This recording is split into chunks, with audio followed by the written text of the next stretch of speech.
బలహీనుడని నీవు అనుకుంటున్నావు, బలవంతుడని దేవుడు నిన్ను చూస్తున్నాడు. మానక దేవునికి కృతజ్ఞతాస్తుతులు చెల్లించండి.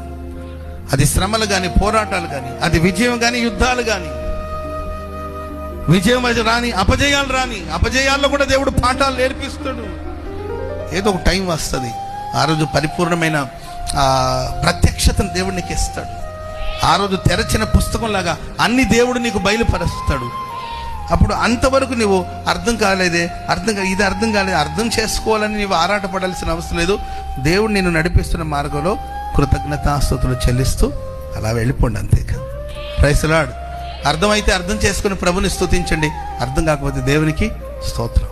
Praise the lord. Thank you ప్రభువా, నీ కృతజ్ఞతలు తండ్రి. నేనేమై ఉన్నానో అది నీ కృప ద్వారానే అయి ఉన్నాను. నాకున్నవన్నీ నీవిచ్చినయే ప్రభువా. నీవు దేవుని బిడ్డవే అయితే, దేవుని చేత ఏర్పరచబడిన వాడివి అయితే, ప్రభు నిన్ను ఎంపిక చేసుకున్నాడు. నీవు దేవుని దృష్టిలో ఉన్నావనే ఆ నిశ్చయిత నీకుంటే, అది ఎత్తు పళ్ళాలు, పోరాటాలు, కొండలు, లోయలు, ఎడారులు, అడవులు, అరణ్యాలు ఏమైనా కానీ నా ప్రభుతో పాటు నేను వెళ్తూ ఉంటాను. నా ప్రభు నేను స్తుతిస్తూ ఉంటాను.